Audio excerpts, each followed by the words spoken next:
दोस्तों मई 2017 में कुछ टूरिस्ट उत्तरी फ्रांस के सबसे ऊंचे पहाड़ की चोटी पर चढ़ाई कर रहे थे। तभी उन्हें रात के सितारों से भरे आसमान में कुछ ऐसा दिखता है जिसने सभी को हैरान कर रख दिया। उन्होंने आसमान में एक जेलीफिश मछली की तरह बड़ी सी लाल आकृति देखी। उनमें से किसी को भी ये अंदाजा नहीं था कि ये जेलीफिश मछली जैसी दिखने वाली आकृति आसमान में कैसे बनी, पर इसे देखने के बाद ये तो तय था कि ये कोई पटाखे या फिर आंखों का धोखा नहीं है, क्योंकि इस घटना को एक साथ कई लोगों ने देखा था और कई लोगों ने इसकी फोटो भी अपने फोन में ली थी। जिसके बाद दुनिया भर में यह सवाल उठने लगा कि आखिर ये लाल जेलीफिश मछली की तरह दिखने वाली आकृति क्या है। पर आपको बता दूं कि ये पहली बार नहीं था जब इंसानों ने पृथ्वी के आसमान में कुछ अजीब आकृतियां देखी थी। अभी आप जो ये तस्वीरें देख रहे हैं ये भी पृथ्वी पर अलग अलग जगहों से खींची गई है और ये सभी इंसानी आंखों द्वारा देखी गई कुछ ऐसी अजीब और रहस्यमयी तस्वीरें हैं जिनके पीछे के कई रहस्यों के बारे में आज भी साइंटिस्ट नहीं जानते हैं। तो आज के इस वीडियो में हम फ्रांस के पहाड़ों में देखी गई उस अजीब लाल जेलीफिश मछली की आकृति के पीछे के रहस्यों को आपको बताने वाले हैं। साथ ही हम पृथ्वी के आसमान में देखने वाली कई अजीब तस्वीरों से जुड़े रहस्य भी आपको बताएंगे। पर पहले उस लाल जेलीफिश वाली तस्वीर पर आते हैं और देखते हैं कि आखिर ये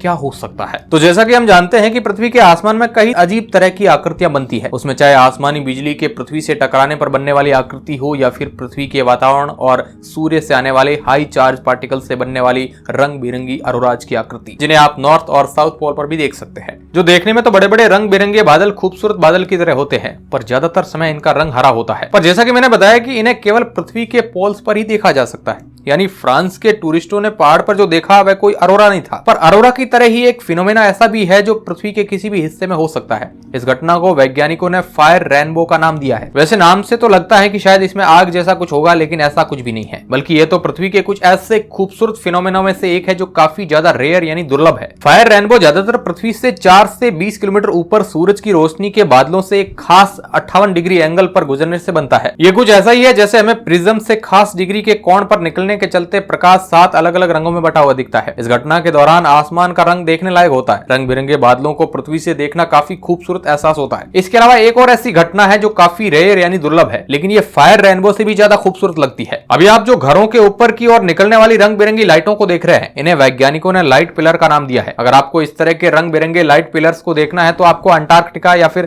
पृथ्वी के पोल्स पर जाना होगा और वहीं अपना घर बनाना होगा, क्योंकि इस फिनोमेना को होने के लिए -10 या -40 डिग्री सेल्सियस का तापमान चाहिए होता है। तभी आपको अपने घर की लाइट से इन खूबसूरत लाइट पिलर की आकृति आसमान में बनती हुई दिखेगी, या फिर शायद तब भी नहीं, क्योंकि जैसा कि मैंने बताया कि ये काफी दुर्लभ घटना है और अंटार्कटिका जैसे कम तापमान वाले इलाकों में भी इस तरह की घटना काफी कम ही देखने को मिलती है। पर हमने अभी तक आसमान की फायर रेनबो और लाइट पिलर जैसी कई खूबसूरत घटनाओं के बारे में तो जाना है, जिनसे आसमान में कई रंग बिरंगी आकृतियां बनती है, पर अभी तक हमें ऐसा कोई भी फिनोमेना देखने को नहीं मिला है जिनमें आसमान में एक रेड जेलीफिश जैसी बड़ी आकृति बने। तो आखिर फ्रांस की पहाड़ियों में आसमान में दिखी लाल जेलीफिश की आकृति क्या थी? तो जैसा कि हमें उन टूरिस्टों के बयानों से पता चलता है, तो उनके मुताबिक आसमान में अचानक बनी ये बड़ी सी लाल जेलीफिश की आकृति आसमान में बनने वाली बिजली की तरह थी, क्योंकि ये कुछ सेकंड तक आसमान में दिखने के बाद अचानक गायब हो गई। तो अगर इस आधार पर देखा जाए तो हो सकता है कि उस दिन जो फ्रांस की पहाड़ियों में देखा गया वह भी एक खास तरह की आसमानी बिजली ही हो। पर क्या ऐसा हो सकता है कि आसमानी बिजली लाल कलर की बड़ी सी जेलीफिश की आकृति का रूप ले ले? वैसे सुनने में आपको काफी हैरानी होगी, पर यह सच में संभव है। और ये बात समझने के लिए हमें वेनेजुएला के कैटाटुम्बो रिवर के पास जाना होगा, जहाँ ये रिवर लेक मेराकीबो से मिलती है। इस जगह के ऊपर हमेशा काफी बड़े बड़े काले बादल छाए रहते हैं, जिन्हें यहाँ के लोग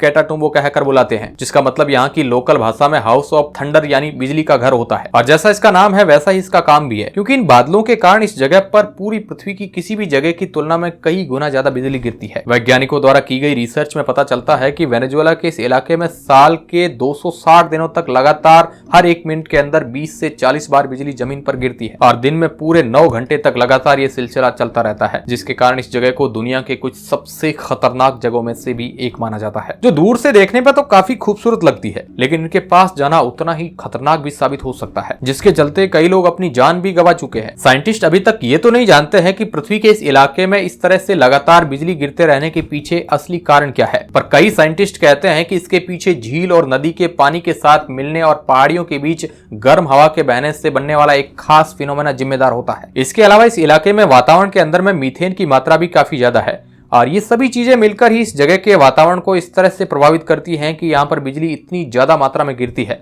और लगातार इस तरह से ये सिलसिला चलता रहता है। इस इलाके में होने वाली हर रोज की लाइटनिंग की कुछ तस्वीरें अभी आप देख रहे हैं, लेकिन आपने गौर किया होगा कि इनमें से कोई भी आसमानी बिजली की तस्वीर वैसी नहीं है जैसा हम ढूंढ रहे हैं, क्योंकि ना तो इनमें किसी भी आसमानी बिजली का रंग लाल है और ना ही उसकी आकृति किसी लाल जेलीफिश की तरह है। तो क्या कोई ऐसी जगह है जहां पर इस तरह की लाल आसमानी बिजली बनती है? तो इसका जवाब है हाँ, पृथ्वी पर लाल आसमानी बिजली बनती तो है, लेकिन ये भी दुनिया के कुछ सबसे खतरनाक जगहों पर ही देखने को मिलती है, और वह जगह है पृथ्वी के कुछ सबसे बड़े और खतरनाक एक्टिव ज्वालामुखी। ज्वालामुखी के कारण बनने वाली रंग बिरंगी लाइटनिंग को डर्टी थंडर स्टॉर्म कहते हैं, जिसकी आप कुछ तस्वीरें अभी आप देख पा रहे हैं। ये भी पृथ्वी के कुछ सबसे खूबसूरत और सबसे रेयर इवेंट में से एक है। इस तरह की घटना तब देखने को मिलती है जब किसी एक्टिव ज्वालामुखी से निकलने वाले धुएं और राख के बादलों पर आसमानी बिजली गिरे तो। पर दोस्तों, अभी तक वैज्ञानिकों ने जितनी भी तस्वीरें डर्टी थंडर स्टॉर्म की ली है, उसमें उन्हें बड़ी लाल जेलीफिश की आकृति नहीं दिखी है। पर अब तो लगभग हम सभी ऐसी घटनाओं को देख चुके हैं जो आसमान में काफी अजीब आकृतियां बनाती है, लेकिन उनमें कोई भी घटना हमारी जेलीफिश की आकृति की तरह नहीं है। तो आखिर उसके पीछे का क्या कारण है, और अभी तक हमें जमीन पर इस तरह की कोई भी आकृति देखने को क्यों नहीं मिली?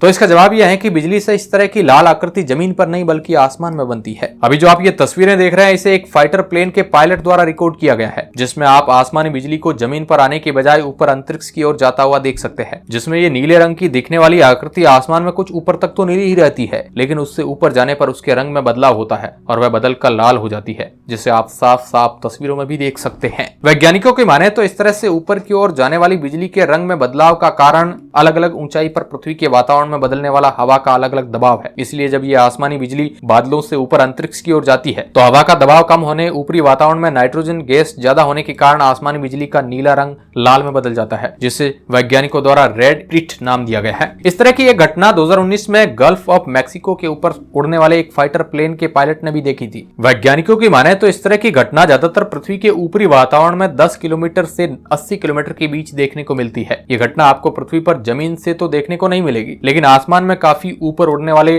फाइटर प्लेन और यहाँ तक कि पृथ्वी के चारों ओर घूमने वाले इंटरनेशनल स्पेस स्टेशन में बैठे अंतरिक्ष यात्री भी इन लाल रंग की आसमानी बिजली को देख सकते हैं, जो सच में देखने में काफी खूबसूरत होती है। इसके अलावा रेड स्प्लिट आसमानी बिजली के खत्म होने से कुछ माइक्रो सेकंड के बीच एक बड़ी सी लाल जेलीफिश जैसी आकृति बनती है। पर इस घटना के साथ परेशानी यह है कि कुछ माइक्रो सेकंड के लिए होने वाली इस घटना को आसमान में ऊपर से ही देखा जा सकता है, लेकिन इसके तुरंत बाद कुछ माइक्रो सेकंड के लिए बनने वाली इस लाल जेलीफिश को तब भी इंसानी आंखों से देख पाना लगभग असंभव है। इसे केवल डिजिटल कैमरा द्वारा ही रिकॉर्ड किया जा सकता है। उसके लिए भी ऐसे डिजिटल कैमरा जो हर सेकंड कम से कम 10,000 फ्रेम की फोटो खींच सकते हो, जिसके बाद आपको आसमान में कुछ ये देखने को मिलेगा। और ये जो हमारी लाल जेलीफिश की आकृति है, जिसके बारे में हम इतनी देर से जानने की कोशिश कर रहे हैं, वैज्ञानिकों की माने तो आसमानी बिजली के तुरंत बाद कुछ माइक्रो सेकंड के लिए ऊपरी एटमॉस्फेयर में बनने वाली इस बड़ी लाल आकृति का कारण यह है कि जब कोई बिजली काफी तेजी से पृथ्वी के वातावरण में जाती है तो उससे आसपास के पार्टिकल काफी ज्यादा एनर्जी सोख लेते हैं, जिसके चलते कुछ माइक्रो सेकंड के लिए इन सभी पार्टिकल्स की स्पीड लाइट की स्पीड की करीब 10% तक हो जाती है, और इनके इतनी तेजी से ही इधर उधर मूव करने के कारण हमें आसमान में यह लाल रंग की एक खूबसूरत जेलीफिश जैसी आकृति देखने को मिलती है। इसके अलावा और इस दौरान आसमान में एक और आकृति बनती है, जिसके आधार पर वैज्ञानिकों ने इनके अलग अलग नाम दिए हैं। जैसे लाल जेलीफिश की तरह दिखने वाली आकृति की वैज्ञानिक भाषा में जेलीफिश स्प्लिट कहा जाता है इसे, जबकि दूसरी आकृति को कॉरट्स स्प्लिट नाम दिया गया है। पर जैसा कि मैंने आपको बताया कि ये सभी पृथ्वी के ऊपरी वातावरण में कुछ माइक्रो सेकंड के लिए बनती है, और इन्हें केवल पृथ्वी के ऊपरी वातावरण से ही खास तरह के कैमरों से देखा जा सकता है।